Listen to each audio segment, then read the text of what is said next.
Nicolás Maduro anunció un aumento de $60 entre el cesta ticket y un cupón que califica bono de guerra para los empleados públicos. Sin embargo, el ingreso mínimo mensual legal no sufrió ninguna variación. Yo creo, y es la propuesta que les hago, que nosotros debemos llevar el cesta ticket mucho más arriba y equilibrar estos $60. Llevar el cesta ticket a $40 mensuales. Y el bono de guerra a $20, $60 redondeados como mínimo, además del salario. ¿Qué les parece? Cuento con su apoyo.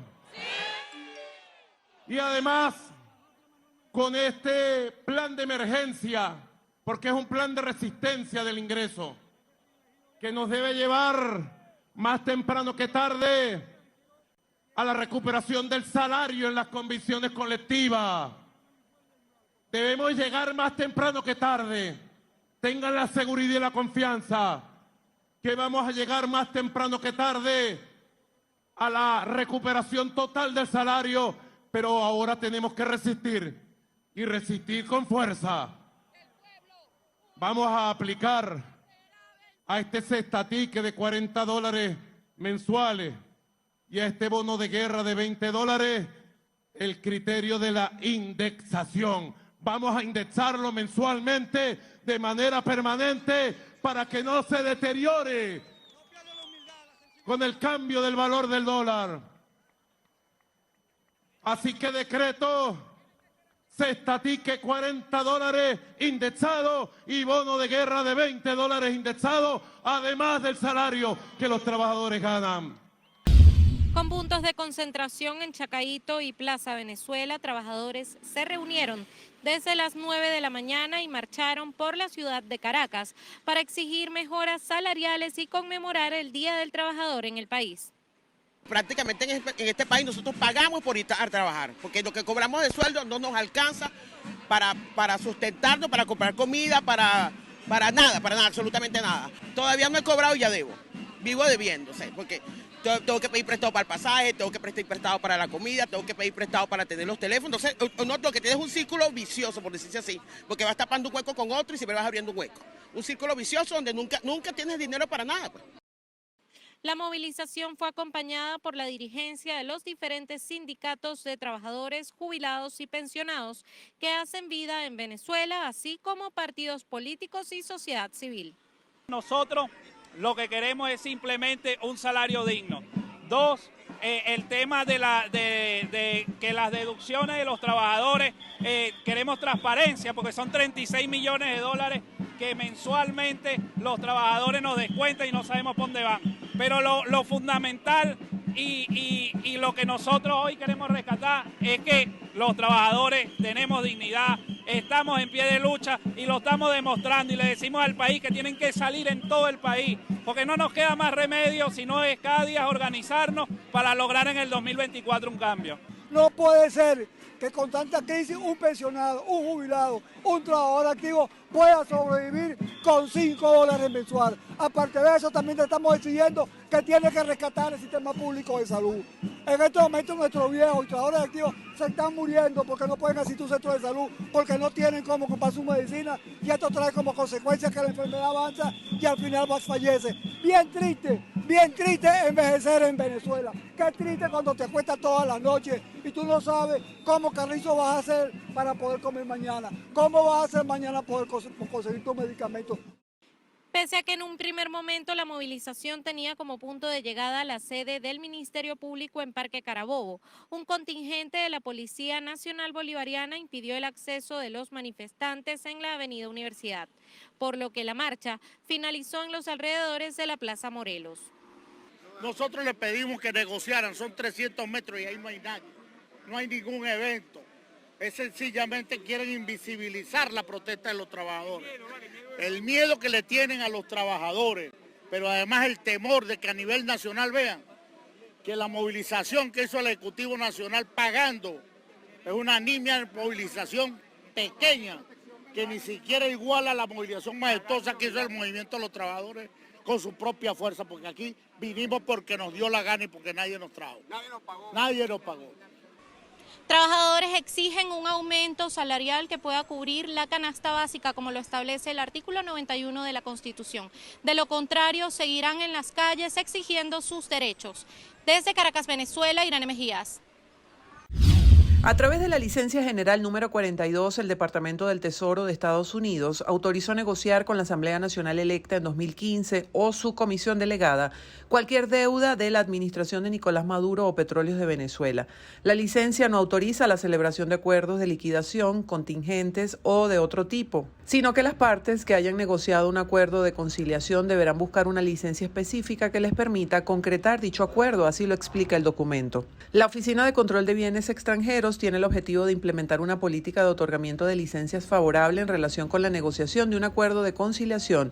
Sin embargo, el gobierno estadounidense aclaró que estas licencias específicas solo se otorgarán después de la debida diligencia en cuanto a las partes y la transacción. Cabe destacar que el Departamento del Tesoro afirmó que la licencia no autoriza transacciones que involucren a la Asamblea Nacional Constituyente por Nicolás Maduro o la Asamblea Nacional de 2020.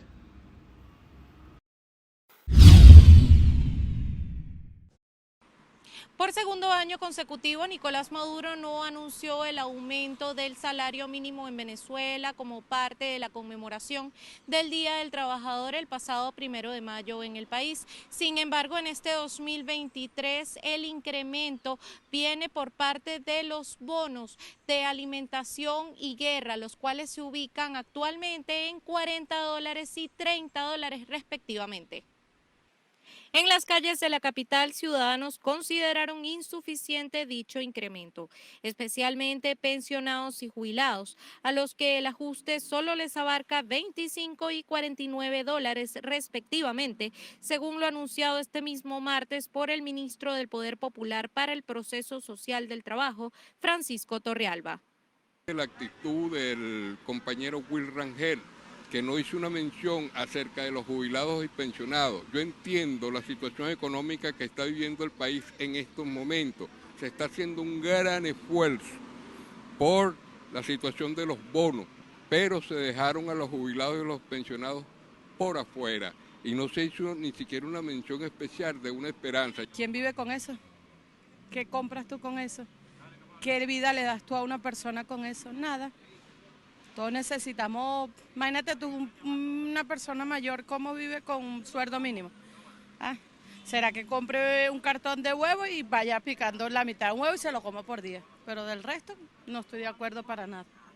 Para Luis Cano, representante sindical de los pensionados y jubilados, las políticas de la administración madurista no toman en cuenta a los adultos mayores, los cuales son de las poblaciones más vulnerables. Nosotros seguimos denunciando que es una política que se ha mantenido de una manera continua y sistemática hacia un sector tan vulnerable como somos los viejos venezolanos, y así lo denunciamos. Por su parte, el analista financiero y economista Henkel García considera que el monto del salario mínimo en el país pierde un terreno importante con respecto al ingreso total de los trabajadores, ya que la administración de Nicolás Maduro no cuenta con los recursos para hacer frente a la cancelación de los beneficios sociales. El gobierno pareciera entender que no tenía los recursos para hacerlo a través del salario mínimo, prefirió hacerlo a través de bonos, porque el aumento a través de bonos no tiene impactos en otros beneficios sociales como el pago de vacaciones, utilidades y aguinaldos y este tipo de beneficios, pero que sin duda va a repercutir en molestia en la gente, porque la situación es muy difícil para la familia venezolana y ellos quisieran y ellos entienden que el aumento a través de bonos no es el mismo si lo hiciesen a través del salario mínimo, pero el gobierno entiende que no tiene los recursos. Para García, la incidencia en la inflación con este aumento en los bonos debería ser menor que si se hiciera a través del salario mínimo. Sin embargo, esto dependerá de si la administración de Nicolás Maduro cuenta o no con la liquidez necesaria para cumplir con el pago de los mismos. Va a depender de eso, de los ingresos, y esos ingresos no podemos darlo por hecho como una realidad completamente cierta hoy. Hay posibilidades de que los ingresos petroleros mejoren o se mantengan. Sí, está lo de Chevron, que si bien no representa un ingreso directo al Estado venezolano, sí ayuda a contener el tipo de cambio porque hay una oferta de divisas por parte de Chevron en el mercado cambiario. Entonces, como está planteado, no se pudiese garantizar que no va a tener impacto alguno en la inflación, pero seguramente va a ser menor a lo que hubiésemos tenido si ese aumento hubiese sido completamente a través de salario mínimo. Desde que Nicolás Maduro tomó el poder en el año 2013, al menos 34 aumentos salariales se han producido en Venezuela. Sin embargo, estos aumentos han resultado insuficientes debido a la crisis inflacionaria que atraviesa el país sudamericano. Desde Caracas, Venezuela, Irene Mejías. Como consecuencia de la mala calidad de la gasolina, cerca de 30 vehículos se han incendiado en Venezuela, como fue el caso del vehículo de la organización Cáritas que manejaba la hermana Amarilis Ibarra. Este se empezó a incendiar mientras iban camino a una jornada de atención a los más vulnerables en el estado Zulia. El comandante general del Cuerpo de Bomberos del municipio Maracaibo, capital del estado Zulia, Engelber Atencio, explicó que desde enero y hasta mediados de abril se han registrado un total de 26 carros quemados. Nuestros especialistas toman ciertos aspectos, por lo menos la parte que más se quema, la que más se derrite, es donde normalmente comienza el incendio. Entonces tienen su técnica y de por sí la experiencia también lo dice. Igual en la fusilera, pasa por una combustión, una libre combustión y se derrite, y eso nos da los indicios de que en esos puntos son normalmente. Frente a estos accidentes, dijo que el Cuerpo de Bomberos preparó un informe para ser enviado a la estatal Petróleos de Venezuela S.A. para que determine si en efecto la calidad del combustible está afectando los tanques de la gasolina de los carros. Por su parte, Máximo Segundo Castillo, mecánico con 25 años de experiencia, señaló que la contaminación de la gasolina hace que los filtros internos, tanto de la bomba como de los exteriores, se colapsen y se destruyan, lo que provoca que se incremente el consumo de amperios, se sobrecalienta y tiende a quemarse. Primera vez que, en mi experiencia, primera vez que sucede algo así, porque sí ha sucedido en estaciones de servicio en las cuales se les contaminan los tanques, se llenan de agua, y el carro llega, por decir algo, un lote de carros, 5 o 6 vehículos que lleguen con agua en el tanque de combustible y se queman las bombas por el agua, pues. Hasta la fecha, Petróleos de Venezuela S.A., empresa que rige las gasolineras, no ha emitido una comunicación oficial sobre esta situación, pero publicó un video en su cuenta de Twitter en el que sostenían un envase plástico que contenía gasolina e invitaban a usuarios de una estación de servicio a olerla para corroborar la calidad del líquido. Al menos 1.500 soldados estadounidenses serán enviados a la frontera con México para servir de refuerzo a los agentes de la patrulla fronteriza del país norteamericano durante 90 días.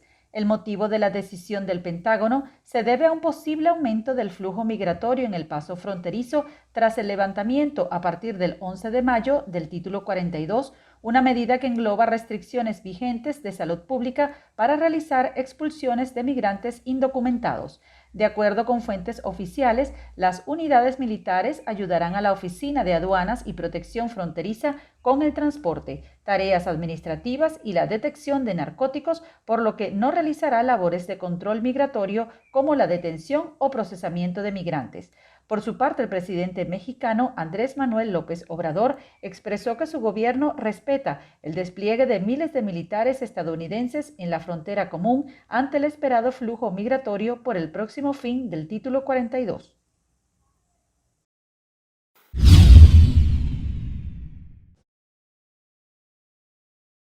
Que solicitarían la aplicación inmediata a todos estos exdiputados que están usurpando una autoridad, la aplicación inmediata de la ley de extinción de dominio, por el daño que le han causado y le están causando al pueblo venezolano, por haberse prestado a este robo del siglo, sin precedentes en la historia internacional, sin precedentes, vulgar, como toda organización criminal. Esta licencia 42 de la OFAC se pierde de vista en el contenido violatorio de las leyes de Venezuela, del derecho internacional público, del derecho internacional privado, No quedó norma sobre el planeta que no hayan violado con esta decisión. Según el informe 2023 de la clasificación mundial en cuanto a la libertad de prensa realizado por la organización Reporteros Sin Fronteras, Venezuela ocupa el lugar 159 de un ranking de 180 países. Esta posición la mantiene desde el año 2022. La organización no gubernamental Espacio Público tiene más de 20 años monitoreando la situación de la libertad de expresión en Venezuela. Durante 2022 documentaron 227 presuntos casos de violaciones a la libertad de prensa y atendieron 468 denuncias. Que a pesar de que hay una disminución en el número de casos en relación al año anterior, los elementos estructurales que hablan de una restricción o una limitación al ejercicio de ese derecho en Venezuela se mantienen. Además, Espacio Público registró 81 emisoras radiales cerradas y 17 detenciones arbitrarias, entre las cuales 14 fueron imputadas bajo la denominada Ley contra el Odio. Se mantienen los elementos estructurales que hacen que Venezuela sea un país donde no hay suficientes garantías para ese ejercicio. El año pasado, por ejemplo, nosotros documentamos el cierre de 81 emisoras de radio y esos procesos que se hicieron no están ajustados a los estándares internacionales. En el Día Mundial de la Libertad de Prensa, el Colegio Nacional de Periodistas también denunció que en lo que va de 2023 han registrado 3 casos de hostigamientos, 11 casos de impedimento de cobertura, 13 de amenazas, 7 casos de intimidación y 2 emisoras y 2 programas de radio cerrados. Hoy vemos cómo en Venezuela y en Latinoamérica prácticamente ejercer el periodismo se ha convertido en una profesión de alto riesgo. Más allá que en los últimos tiempos, en el caso venezolano, se han reducido las agresiones físicas, se sigue insistiendo en implantar una política de Estado que consiste en las agresiones a los periodistas y medios para generar la censura, para criminalizar la opinión y sobre todo evitar que el ciudadano pueda ser informado debidamente. Al menos 1.285 emisoras radiales en el país han sido cerradas durante los últimos 20 años, siendo los años más álgidos de este conflicto el 2009, 2017 y 2022. Desde Caracas, Venezuela, Irene Mejías. 9 hombres fueron capturados por estar presuntamente relacionados con una red internacional de narcotráfico. Según información de la Fiscalía, tenían a su disposición pistas clandestinas y aeronaves para enviar droga a diferentes países. Este grupo ilegal adquiría base de coca en Caquetá y Putumayo, la camuflaba en vehículos y por vía terrestre la trasladaba a laboratorios ubicados en el Meta y en el Guaviare. Luego movía el estupefaciente a Vichada y a Arauca para coordinar la salida a destinos internacionales. Adicionalmente se estableció que la estructura criminal disponía de pistas, aeronaves igualmente en Venezuela para facilitar el transporte de los alijos a otros países. Los capturados son señalados de iniciar la cadena de traslado de la droga para que finalmente llegara a países de Centroamérica y Europa. Entre los afectados encontramos a Edgar David Aguirre Montenegro, alias Betty o La Fea, presunto cabecilla, su compañera permanente y otras 7 personas que se encargarían de la logística, financiación, transporte, producción, acopio y preparación de los cargamentos.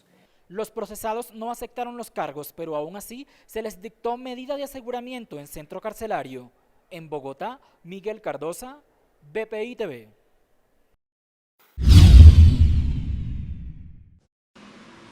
Ana Rosario Contreras, presidenta del Colegio de Enfermeras en Distrito Capital, catalogó de burla los recientes anuncios salariales impulsados por la administración de Nicolás Maduro y enfatizó en que los mismos agravan la crisis de los trabajadores venezolanos.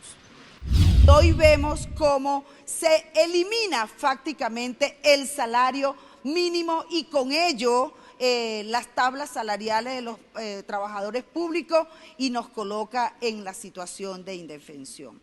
Hoy bonificaron los ingresos de los trabajadores, con eso condenaron y eliminaron la seguridad social como son las prestaciones sociales.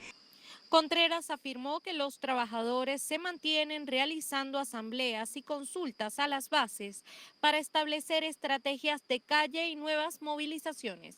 Aquí no es un momento de protagonismo o individualismo, es un momento de construir efectivamente ese poder que demostramos. Más de 7.000 trabajadores el 1 de mayo en Caracas salieron, pero el muro de la dictadura impidió que llegáramos al lugar que teníamos establecido. Sin embargo, se evidenció que los trabajadores, cuando nos unimos, podemos ser una fuerza imbatible. Por su parte, Roberto Enríquez, presidente del Partido Social Cristiano COPEI, afirmó que los recientes anuncios violan los derechos fundamentales de los ciudadanos e hizo entrega de una petición ante la oficina del Programa de Naciones Unidas para el Desarrollo de elevar la presencia en Venezuela de UNICEF y FAO.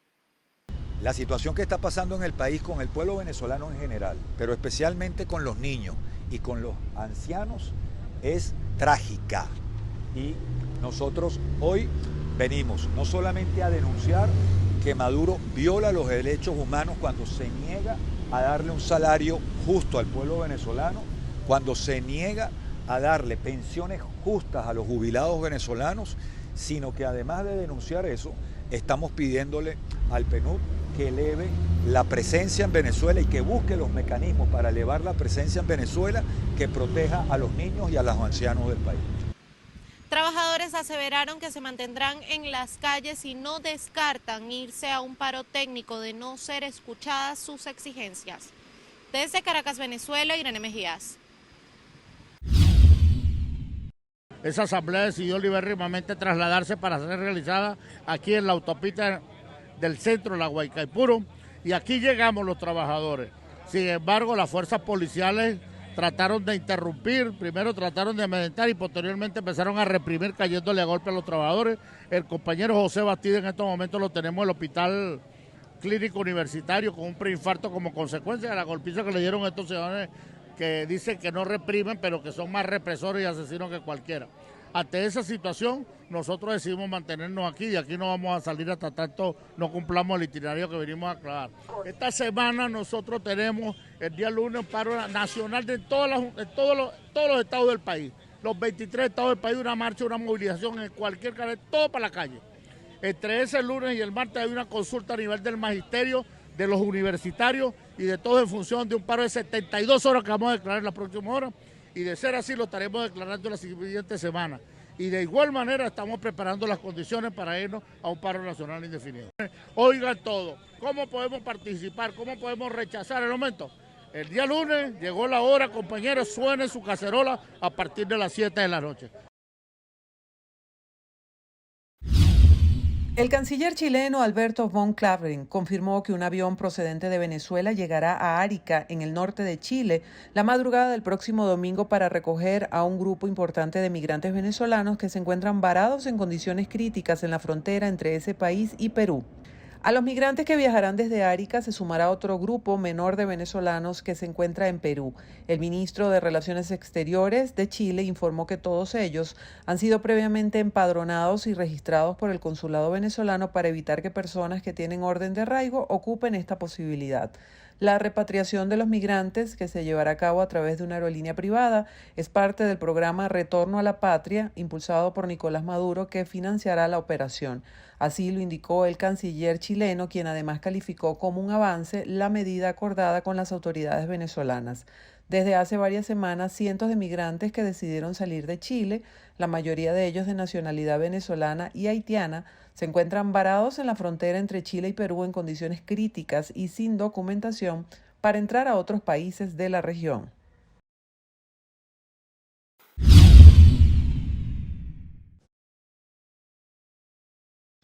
Estamos abriendo vías legales.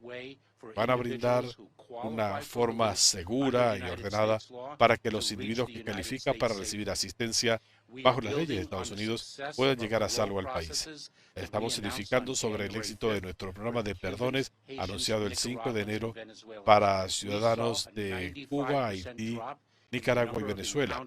Vimos una baja de 95% en el número de encuentros con estos individuos en la frontera sur porque abrimos un camino legal para que tengan acceso. Y ese es el modelo que estamos desarrollando. Tras un recorrido por varias zonas de frontera, Mayorkas aseguró que hay mucha desinformación promovida por los llamados coyotes. Aseguró que ingresar por vías irregulares será un motivo para ser expulsados y resultar inelegibles para solicitar asilo en suelo norteamericano. Es una responsabilidad humanitaria el neutralizar a los contrabandistas, y es lo que estamos haciendo. Estamos abriendo caminos y al mismo tiempo vamos a imponerle consecuencias a los individuos que llegan a nuestra frontera sur irregularmente. Ese es nuestro compromiso y es nuestra obligación. Es una forma de erradicar a los contrabandistas y velar la seguridad y las necesidades de aquellos individuos que califican para asistencia. En el ambiente posterior al título 42, vamos a utilizar la autoridad para expulsión expedita, contemplan las leyes de los Estados Unidos. Eso nos permite expulsar a individuos muy rápidamente. La frontera no está abierta, ni ha estado abierta, ni se va a abrir después del 11 de mayo. Y los contrabandistas que explotan a migrantes vulnerables están diseminando desinformación. Finalmente, Mayorkas puntualizó que se mantienen trabajando para incrementar el resguardo de la frontera y acabar con este aumento, sobre todo de ciudadanos venezolanos que intentan ingresar de manera ilegal a los Estados Unidos. Está asociado a un grupo demográfico en particular, ciudadanos venezolanos que llegan a la frontera. Es difícil identificar la causa. El reto de la migración, en cierto modo, es el dinamismo. Es un fenómeno sumamente complejo. Hemos llegado a un acuerdo con el gobierno de México para encarar ese repunte y los resultados se notarán muy pronto. Unos 11 millones de personas en Venezuela reciben ingresos menores a los $100 mensuales. Así lo reflejó el más reciente estudio de la organización Equilibrium Sende, en el que evaluaron las condiciones laborales del país. En el estudio de campo, la consultora ubicó el nivel de desocupación laboral en un 13% y determinó que un 66% de la población realiza algún tipo de actividad económica, 22% de ellos por cuenta propia. El 51% de la población venezolana actualmente se encuentra percibiendo ingresos que van entre los $1 y $100, y cuando profundizamos un poco en el sector en el que trabajan esas personas, encontramos que el 51% a su vez trabaja para el sector público. Entonces estamos viendo que el sector público realmente con unos salarios muy bajos está afectando la calidad de vida de la población venezolana, ¿ok? Pero de igual manera el resto de la población pues se encuentra en una situación salarial que es bastante perjudicial. El estudio también reflejó una brecha de género del 19% en cuanto al mercado laboral en el país.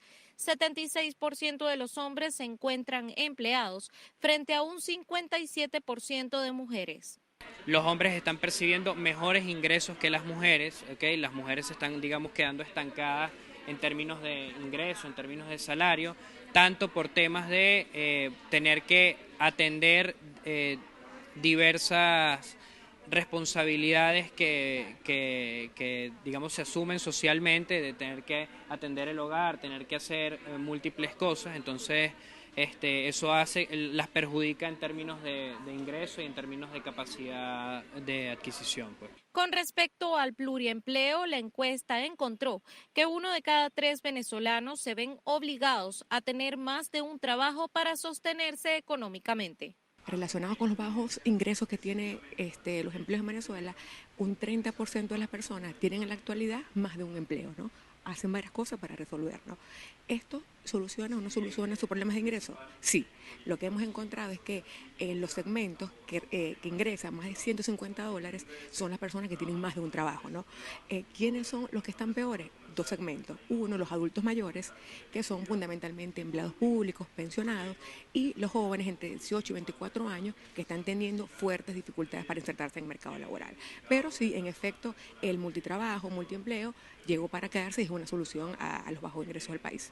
El estudio reflejó que un 33% de la población se ha visto obligada a emprender con la creación de un negocio propio, 13% de ellos aparte de su trabajo principal.